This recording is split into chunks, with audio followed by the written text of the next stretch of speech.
छत्रपती शिवाजी महाराजांचा सुवर्ण काळ आणि आजचा महाराष्ट्र.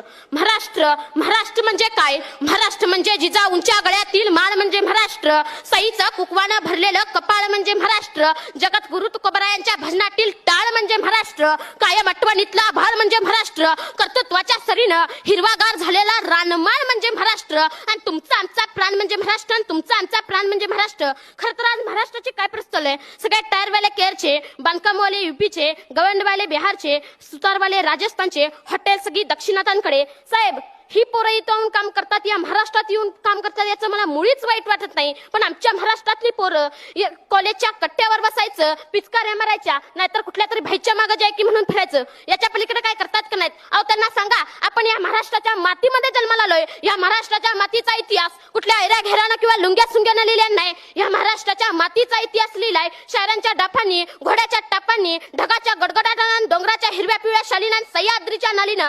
सुकानं मरतं म्हणून घोडकिंडीची पावन खिंड करणारा बाजी प्रभू काय? मानेवरती तीक्ष्ण डोका असताना देखील बचेंगे तो और भिडेंगे मना दत्ताजी शिंदे काय? या महाराष्ट्राच्या मातीसाठी लढणारा तानाजी मालुसरे काय? या महाराष्ट्राच्या मातीमध्ये शत्रूला पाण्यामध्ये दिसणारे संताजी धनाजी काय? हा तर महाराष्ट्राच्या मातीचा इतिहास आहे.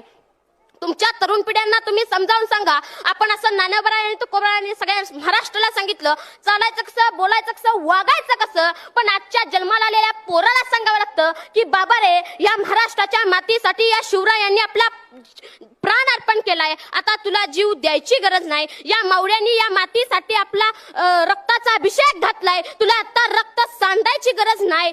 पण या मावळ्यांनी जे बलिदान दिले, ती बलिदानाची जाणीव आपल्याला ठेवायला पाहिजे. आणि बलिदानाची जाणीव ठेवण्याचे मार्ग कोणते? छत्रपती शिवाजी महाराजांनी संभाजी महाराजांना डोक्यावरती घेऊन मिरवणं असं मला वाटत नाही. तर या महापुरुषांना डोक्यावरती घेऊन मिरवण्याआधी त्यांना हृदयात मिरवावे लागेल. आज इथं किती आईबाप आहेत ज्यांनी आपल्या पोरांना सांगितलं घाबरायचं नाही, लढायचं. शिवाजीराजे बघ, संभाजीराजे बघ, आयुष्यात कितीतरी संकटे आली, पण पहाडासारखा पोलादी पुरुष आयुष्यात येणाऱ्या संकटापुढे आपली छाती काढून उभा राहिला. किती आईवडिलांनी आपल्या मुलांना संभाजी महाराजांचा इतिहास सांगितला. किती आईवडिलांनी आपल्या मुलांना छत्रपती शाहू महाराजांचा इतिहास सांगितला. जगात असा एकमेव राजा होऊन गेला की ज्याच्या दरबारात एकही नृत्यांगना नाचलेली नाही.